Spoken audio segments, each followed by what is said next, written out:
Tom, Izzo and the Michigan State Spartans have played on some fairly large stages, perhaps none as big as the stage they'll step onto November 11th as Michigan State opens its season on an aircraft carrier against North Carolina. Tom joins us now from our campus studio in East Lansing. Tom, we'll get to that game in a minute, but you follow up that game, you also played Duke.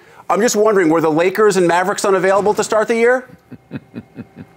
I tried to get Magic to tell him that the Lakers should play North Carolina and maybe the Knicks should play Duke. But both those teams are very good. Everybody knows North Carolina, has 5 starters back and maybe 2 recruits that are as good or better than some of the starters. And the opportunity for us as a real young team to kind of find out where we stand, what we do right, what we do wrong, I think we'll find out quickly.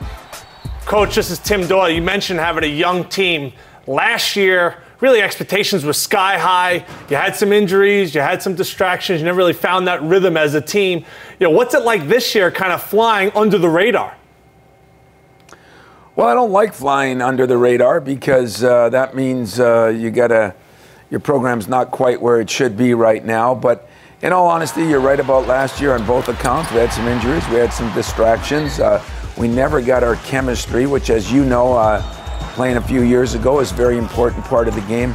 I love our chemistry. I love our lack of distractions. Now what's getting us a little bit is our experience, or our inexperience, to say it better. Coach Derek Rackley here. You guys have been known for scheduling some stiff competition in the non-conference schedule. A couple years ago at North Carolina, last year at Duke, and of course in Maui. Outside of the win against North Carolina, what are you hoping that your guys get out of Friday night? Well, I hope we come together as a team. One thing about traveling to a place and seeing some neat things and all the folderol that's going to go along with this game, I hope it's a memory maker for our guys. And if you're making memories, it usually brings your team a little closer together. Tom, finally, a year ago, the Big Ten was considered to be as deep as it had been in perhaps decades. Lost a lot of really good players, either to graduation or to the NBA. What's your outlook for the Big Ten conference season this year?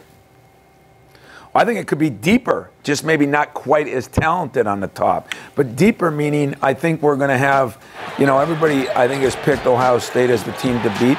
Although they did lose a lot, I still think they're the team to beat. But after that, Wisconsin's going to be good. There's no question about that.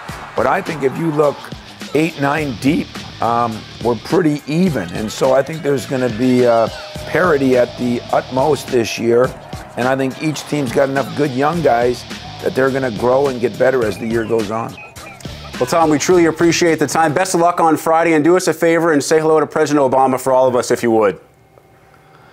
I'll say hello to him, and we'll think about Tim. If I decide to jump off that ship, Tim, I'll picture you as I'm landing. Well, best of luck, Coach.